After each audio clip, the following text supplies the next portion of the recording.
We only have, what, about 3 11/16, 3 3/4 vertical. Pretty damn good for 1,000 yards, especially for a hunting rifle. You can just kind of make out my vehicle on the top of the hill there. Pretty damn good. Sub 8-inch group with a lousy 160 grain Hornady CX, boys. You don't need a frickin' ELDX or a Burger. Shoot 1,000 yards. It's bullshit. So, monos can shoot. Who knew?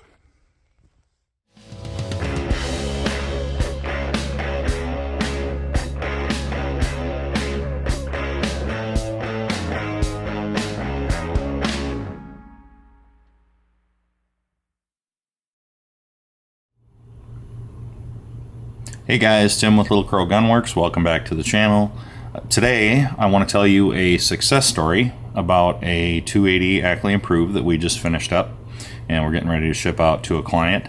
So this is a full custom rifle that we spent basically the past year putting together for this guy, and I want to tell you a little bit about the backstory about how this came about, and then we're going to go into the rifle specs and pictures and go into that stuff. And then we actually did take it out and shoot it at 100 yards to check our hand load in it, and then shot that hand load at long range to see what kind of performance we could get. So I'll show you that footage of the shooting it at long range, and then we'll come back and review the groups and metrics and performance that we shot at long range, and then we'll talk a little bit about the services we offer and stuff, and we'll put a bow on it. So this came about, if some of you that are watching this know that we've been working on a 7mm Showdown series for the past year, and this is something that we were about 2 videos into that series. So basically the intro and part 1 had been released on that series, and this client called us. He happens to live in Texas, and he said, hey, I saw your 7mm Showdown series, and I've been looking for somebody to build me a series of custom rifles over the next 10 to 15 years. And I wasn't sure who to work with. And I've been doing a lot of research and trying to find information on long-range shooting and ballistics and what matters, and the 280 Ackley specifically. And he basically said, I've watched a ton of stuff. And he said, your content that Little Crow Gunworks is putting out, I feel like you're the only one that's telling me the truth, whether I like it or not, like the whole truth. And he said, I like how you're a straight shooter and you have data to back it up and you're experienced. And he said, I want you guys to build my guns. So the first one is going to be a 280 Ackley. And then we started ordering parts and we're off and running. So now I want to show you the specs of that build, and then we'll go into how it's shot and go from there. So I'll get my screen recording revved up here. 3, 2, 1, and we're live. Oh, there she is. What a beauty. So in the picture here, we have the rifle hooked up to our Thoroughfare ultralight carbon fiber tripod, which the client is utilizing as well. Part of what we do, if you let us, is we try to put you into a complete shooting system, which we feel provides the best, most consistent results for shooters of all experience levels to be proficient and consistent at long range. So the system works completely together, and it's the tripod, which makes it super easy to shoot off of prone. This tripod works all the way to standing, but when you're prone, you don't have the loading and unloading issues that you can have with a bipod, where depending on how loaded or unloaded you are on a bipod, that can add vertical at distance. So we have the tripod, which helps provide a really stable support for the front end of the rifle, and then the muzzle brakes we use actually actively help push the muzzle down during recoil, which helps you stay on target on the glass and not have the rifle jump up and down. And then we like very specific stock designs that make it easy for you to shoot consistently at long range. So we'll go into the specs of the build, and then we'll go into how she shot. So I guess we'll start with the stock. The stock is a Macmillan. It's made of carbon fiber, and this is, I think it's called Woodland Transition Camo is the pattern. And it has QD mounts on both sides, and on both sides of the buttstock and the fore end. It also has a built-in 3-inch Arca rail into the bottom of the stock, and a built-in Picatinny rail, which is what our is hooked up to our tripod. The tripod accepts Picatinny or Arca, either one. And then the action that we went with is a Zermatt Arms, or Bighorn, formerly Bighorn, Origin is the model. That's the action that we like to use for hunting rifles. It's kind of the best bang for the buck action, in our opinion. It's a control round feed, which we think is really important for hunting rifles. It comes nitride coated. The client opted to have everything Cerakoted. The Cerakote we went with is actually called Sig Gray, and I picked the color. The client wanted me to pick a color that I thought complemented the colors in the stock, so that's the color I went with. I think it turned out really good. The trigger is a TriggerTech Special with a flat shoe. I think it's currently set at 2 pounds. Bottom metal is Hawkins Precision Hunter with their low-profile Hunter magazines. And then the optic is a Night Force ATA CR 4-16-42 with the Mil-C reticle. Night Force ultralight rings, 34mm rings. That's a 34mm tube. And then we went with a standard Vortex bubble level, which I've mentioned in the past. The reason I like that is when you are behind the rifle, the frame of that Vortex level is big enough that it pushes the bubble level out far enough from the tube that you can see you can have the level on the back side of the erector assembly and on the back side of the parallax, and all you see is the level. So it's basically in a perfect place where you can see the level, and it's far enough away to be able to focus on it without taking your face off the stock or squinting or moving your head or doing anything. You can just look quick, see that you're level, and then make your shot. And then the barrel is a 26-inch proof Sendero 8-twist, which is the tightest they offer. The Sendero ends at about 915, 920 at the muzzle. The brake we selected is a Muzzle Brakes and More CF Beast 2 4-port brake, which is self-timing. And what else? I think that's about it for the specs on the rifle. Now we can go into how she shot, or maybe I'll go through the pictures a little bit here so you can see it a little better. Boy, that's a cool color. We had never coated anything in that Sig Gray, and that turned out really good. You know, this Woodland Transition Camo that's on the stock, it's kind of a difficult color to match because those stocks are all hand painted. And you can see they use like 4 or 5 different colors, so trying to pick a good Cerakote match can be a little bit tricky, but I think it turned out really good, and most importantly, the client loves how it looks. So, all right, now we can go into how she shot. So what we did was, you know, I guess this would be a good time to talk about some of the services we offer. So if we build you a custom rifle, you know, we're a small company, and Dale's our only gunsmith, so we have the ability to make a certain number of these a year. You know, these are big projects, and there's a lot to them, and we don't have infinite manufacturing capacity, so we can only do a certain number of these a year. And if you want us to build a rifle for you like this, when it's done, if you want, we can just send it to you, and then it's your problem. Or some ancillary services we offer are, if you choose to, we can source the optic for you. So you buy it from us as part of the rifle. We can mount it for you, sight it in. We can break the barrel in if you want. We, you know, for all these rifles, we recommend, even though they're, you know, high-end match grade barrels, in order for them to perform consistently and kind of behave, and calm down, we recommend putting 100 rounds through them before you start doing any kind of load development or precision testing for your ammo to find your final load or whatever you're going to do, whether you're going to shoot factory ammo or hand load. So if you want, that's something we can do for you and kind of get the barrel calmed down and break it in and kind of see how it's performing. And if it's on a cartridge that we've done R&D on, at the end of that break-in process, we can check our hand load in the rifle and see how it shoots.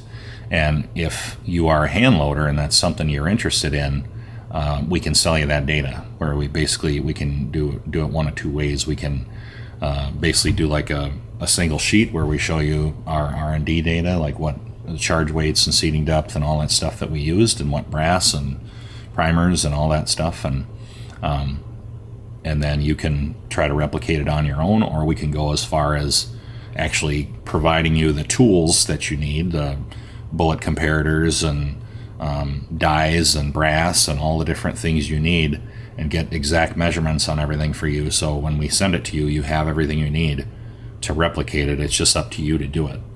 And then if we go out and prove that hand load and shoot it at 100 yards and see how it shoots and find, the exact charge weight that it's happy with, and if you want to pay for the service, we can also take it out and shoot it at long range, see how it performs there, get verified drop data, and reverse engineer a ballistic solution, and also recommend a ballistic solver for you and give you all the inputs to put in that solver. So when you get this, the rifle's basically turnkey. You essentially have to recreate the ammo, and then when you go out to shoot, you range your target, dial in, put in all your atmospherics in the solver, and the bullet will go where it's supposed to. So we try to make, treat everybody a la carte, where like we don't treat everybody the same. We kind of find out how much help you need and what you want us to do, and then we try to be as accommodating as we can. Obviously everything takes time and money, but some guys time's more important than money, and for those guys we can do everything front to back. So but if you just want us to build the gun and send it to you too, we do that too. So it just depends on the person. Where a lot of companies don't offer the services we offer. They'll mass produce rifles and they crank them out, and they don't have the time or want to take the time to offer the services we offer. So that's one thing that sets us apart from other rifle builders. And somebody's probably going to ask, how much is a system like this? I mean, it's expensive. This is a top shelf system. Just off the top of my head, just the rifle, the way you see it, is probably around that $8,000 mark at the time of this recording. So they're expensive, but it's top shelf everything. He's sparing basically no expense. That's not counting any services. That's just the gun. So now we'll go into how she performed. All right, we'll start with 100-yard group. So we took out our polished hand load that we found in our 7mm Showdown series. Went out and shot it. We tested basically a window of charge weights to figure out what exact charge weight this rifle wanted after the barrel was broke in, and the charge weight we landed on was very close to what we used in the 7 series, and this is what it shot. So that's a 3-shot group at 100 yards. The velocity average was 29.21, standard deviation 5.4, ES at 12, and it shot a 206. Ta-da! Vertical was 0.199, which works out to 0.190 MOA. And for those of you that are new to the channel, I value the vertical over almost any other metric. So you're gonna see that a lot. Get used to it. So after that, I basically adjusted the optic left 1 click and down 1 click and reset the turrets, set the 0 stop, and then took it straight out to shoot it at long range after one group at 100 yards. So now we'll take you out and show you the long range shooting footage and how that went, and then we'll come back and review the groups.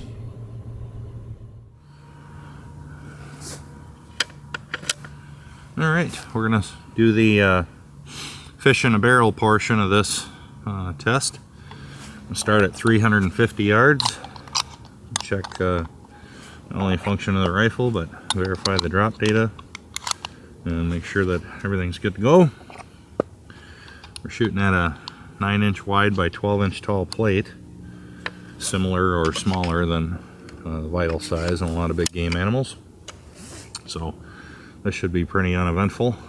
I think I got a good idea what the wind's doing. Get our drop, or our elevation dialed on here. I think we're ready to go.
I don't know how small that group is, but it's small. Pretty uneventful. We are needing a little bit, we're upwind a little bit, so we need a little bit less than what I had written down here an hour ago. Alright.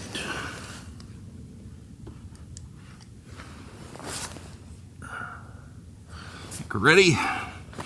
Up to 505 yards.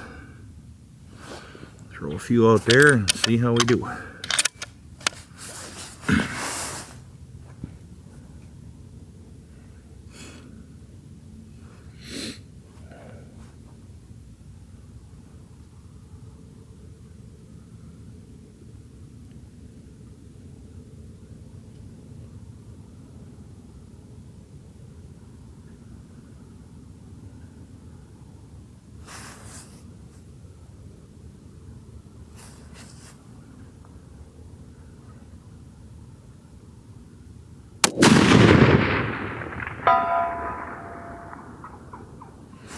Elevation's perfect, right where I expected it to be.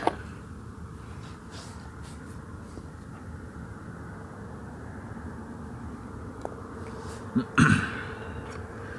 like I'm about 1/10 of a mil upwind. We'll leave that and just see what kind of group we can shoot.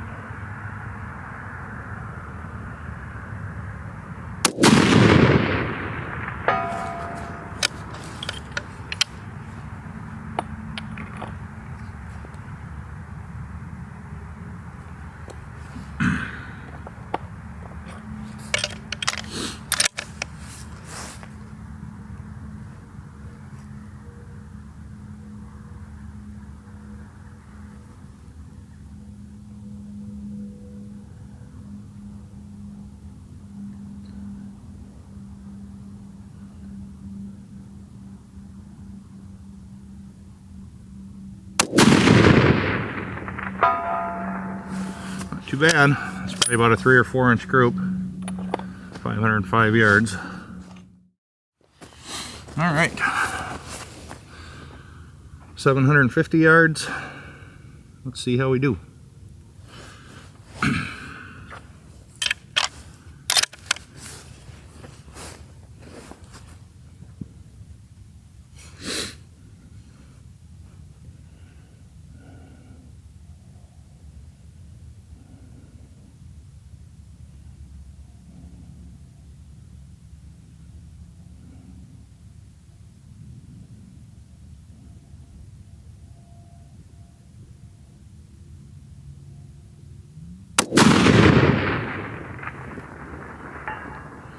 A little high. My wind call was perfect. Dead center. Nice thing about having snow in the air, it's like little wind flags flying through the air.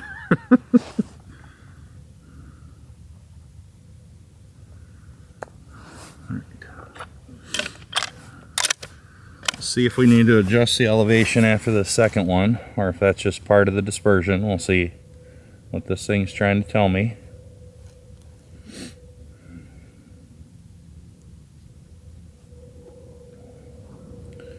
I'm trying to make as good a shots as I can rather than rushing the process, because this is a calibration, so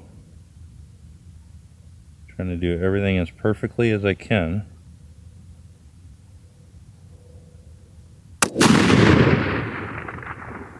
Woo! Shots are like an inch apart. That's 750 yards. Still a little high.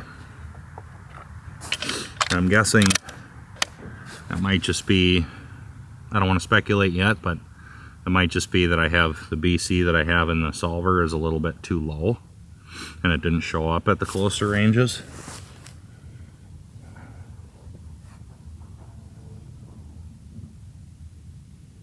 You know, the BC changes slightly depending on the gun you're shooting it out of and how fast you're shooting it, and on and on. So that's why it's important to get out and true this stuff and check it.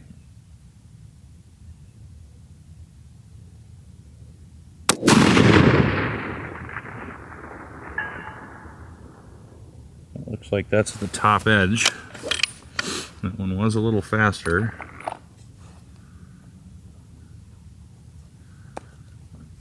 I won't change anything yet.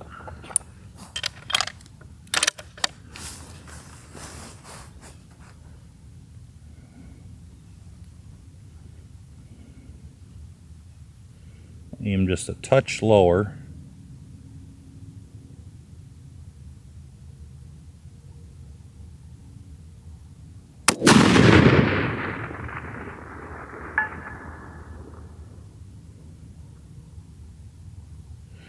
I think that one's just above the bullseye.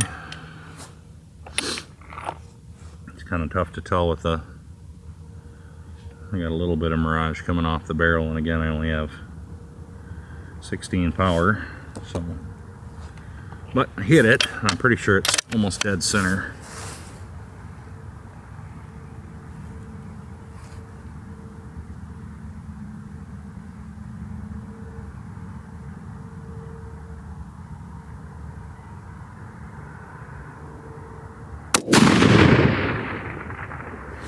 And toward the left edge. The elevation was right in there with, basically right in the center of the group.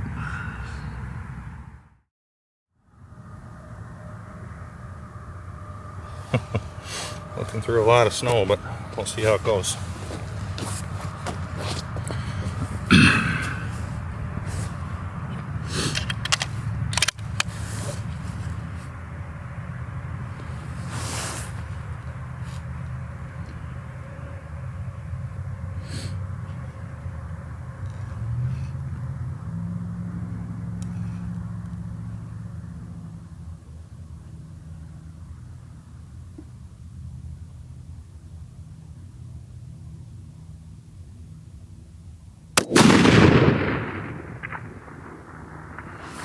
There we go. First round impact to 1,000. A little bit above center.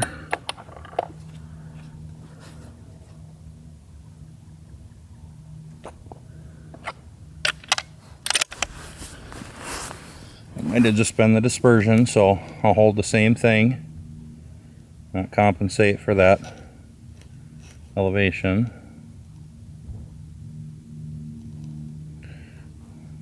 It's hard to true this drop data if you're moving around and changing your point of aim. You kind of have to pick one and stick with it.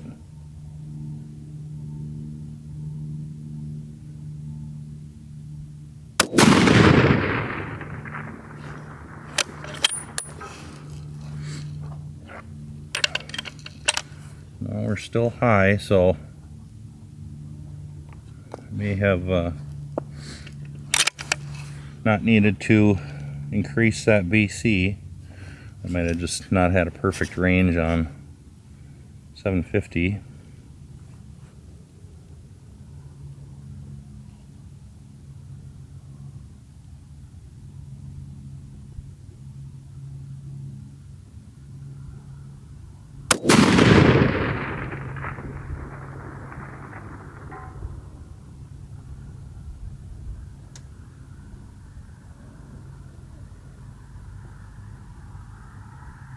hit the plate, but I can't tell where. I can't tell if that hit the bullseye. Looks like it might have. I'm just going to stick with what I have and get these last two down the road and see what we got for a group out there.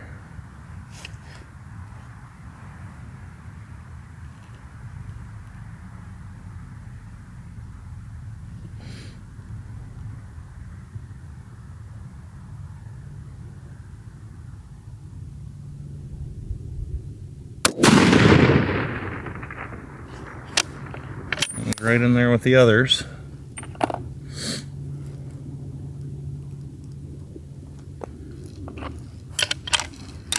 Last one.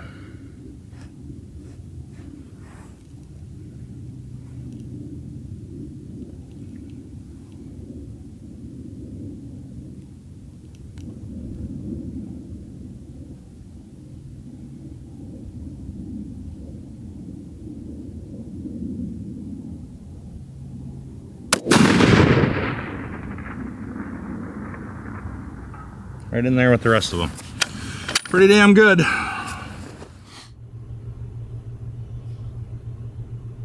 So as you can see, monos can shoot too, and so can our rifles. All right, so we'll go into the group data here and review how that went.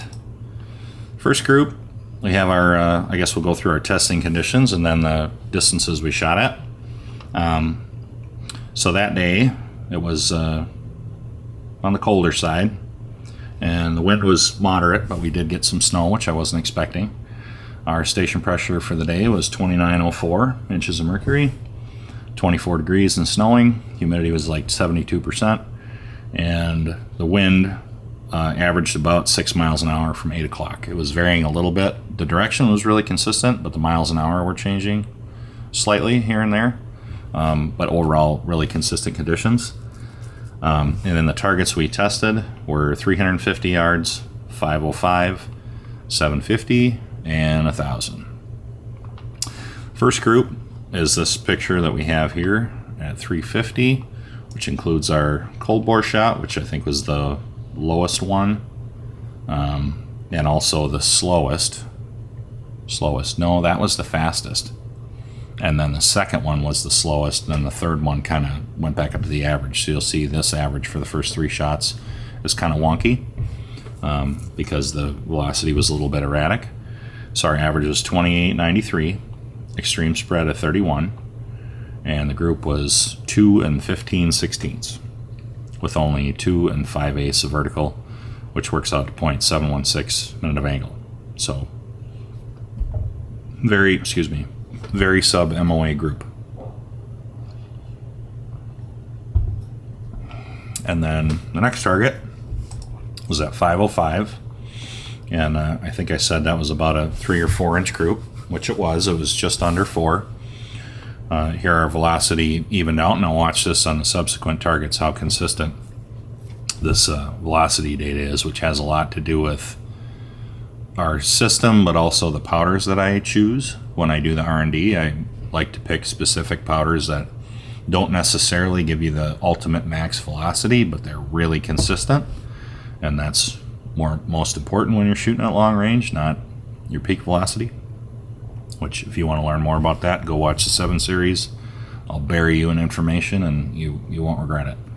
So average velocity 2909, extreme spread at 8. Group was 3 and 7/8.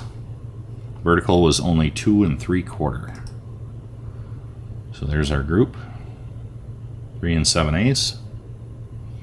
The 2 and 3/4, I don't know that I took a picture of.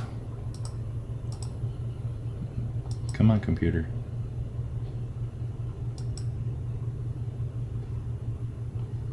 What is going on? Okay. So 2 and 3/4 vertical, which works out to 0.520 MOA, which is fantastic. That's what you want to see. You want it to stay short at long range, so then all you have to navigate is the wind. Third target, 750 yards, 2909 again on the velocity for 5 shots, not 3. Extreme spread was 20. group was 7 7/8. Vertical was 6 1/8. Because we had that one that blew out the top. That can happen for a variety of reasons. We won't speculate why in this video, but you can learn that in the 7 series as well, or in the upcoming hand loading series we're going to do. The remaining shots, the vertical looks like it's sub 3 inches in the 2-inch neighborhood, if you exclude that one out the top. Vertical minute of angle, including the one that went out the top, is 0.780 MOA. And then our final coup de grace shot at 1,000 yards. And because I had never shot this rifle past 100 yards, I didn't have verified drop data out to 1,000 yards, which is why I went and shot this. And I'm just taking you guys along for the ride. So I went out there, shot it at 1,000, saw where it hit relative to where my aim point was, and then I can reverse engineer and calibrate the ballistic solution for you, and get all the inputs right in the solver, so that way everything's trued with actual live fire. So we ended up about 7.5 inches high of my aim point, but you see my wind call was dead on, and shot a really small group here. So our average was 29.10.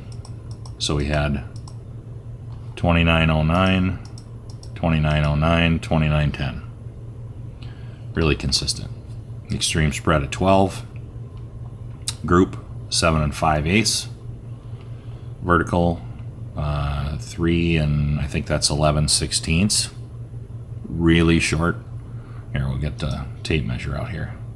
So we have our full picture of the target, but then you zoom in.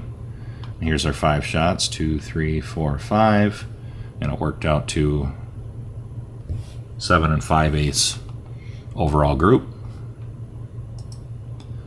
with only 3 and 11/16 of vertical. Outstanding. And again, you probably heard me say it in the shooting footage, but this load was not developed in this gun. It was developed in a different gun that we just did a little bit of twiddling with the charge weight, and then this is how it shot. So this load was not even developed in this rifle, and shot unbelievable. So that vertical at 3 and 11/16 works out to 0.352 MOA, which is exceptional by any standards. So that, as they say, is that. So this turned out unbelievable. It was a long project. The client wasn't in a hurry, because at the time of this recording, this is early January 2025, his first big game hunt that he has booked is this fall. So he had time. Rifles like this don't normally take us a year, but we had the time, so we didn't rush anything, and he wanted all these other ancillary services and things done, so it took a little longer. So again, this isn't something that everybody has to do. If you want us to build a custom rifle for you, they're not all like this. They're not all this expensive, and you don't have to have all these services done. But I just wanted to let you guys know that this is something we can do. We can put together a custom rifle for like a third of this cost, roughly, depending on what you pick, and if you end up wanting Cerakote and this and that. Like, there's a wide range of costs for these rifles. I'd invite you to give us a call if you're serious about building something. But this is what we can do. So if you're looking around for a custom rifle builder and you haven't decided on one yet, give us a call. We'll talk through what your needs are, and see if we're a good fit for you. So if you have any questions, give us a call. Thanks for watching. We'll see you on the next one.